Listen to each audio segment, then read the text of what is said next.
And good afternoon guys. Dito tayo ngayon sa ikatlong linggo ng ating project dito sa Pila, Laguna. Ikatlong linggo na natin and so far so good. Tamang-tama yung ating on schedule tayo. Kung mapapansin nyo, lahat na ng columns including yung sa ating balcony or porch ay nandito na, nakatayo na. Meron ng mga konkreto, mga footing.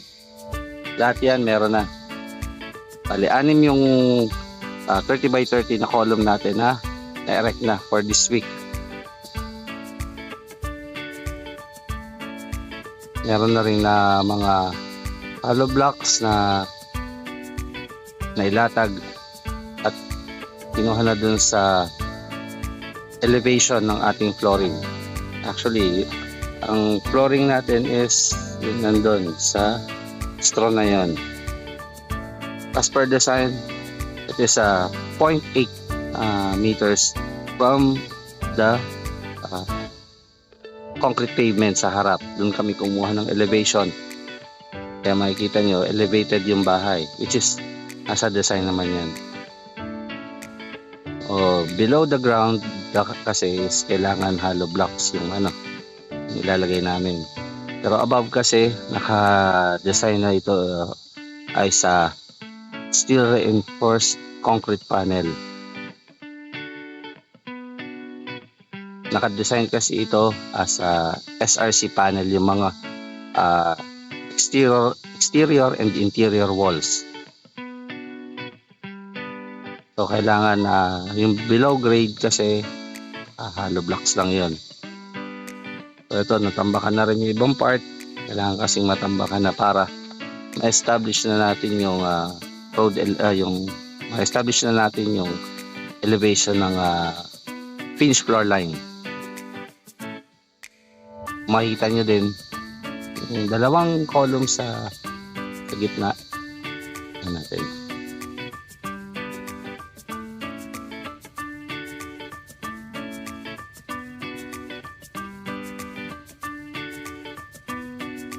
Dalawang column sa gitna na yan ay meron na ring buhos.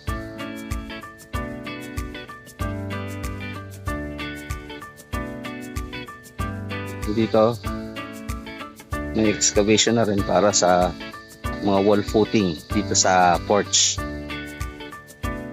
So, medyo malaki-laki pa ang tambakin. Pero ang priority namin kasi is itambak muna yung mga lupa na galing sa excavation. Itong part na to at yung part na yon. Kung ano man yung magiging kakulangan sa tambak, yun na lang ang i-import or bibilhin. Later na siguro kami bibili ng imported na panambak pagka naubos na namin yung mga excess or yung mga galing pala rather sa excavated portion. Hindi naman sumobra ang mapa-deliver. So, dito na rin kasi dito ilalagay na rin yung lalatagan, hukayin na lang din nila dito para naman sa papunta sa laundry.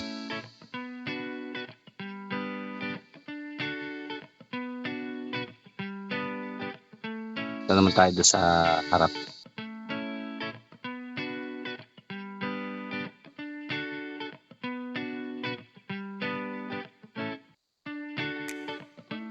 Dito sa part na to, meron na rin tayong columns para doon sa porch sa harap.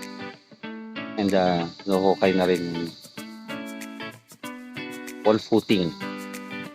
Actually, meron dito sa part dito, meron ng reinforcement. So kailangan na lang ayusin yung ayos ng bakal. Continuous yan papunta dito sa next column.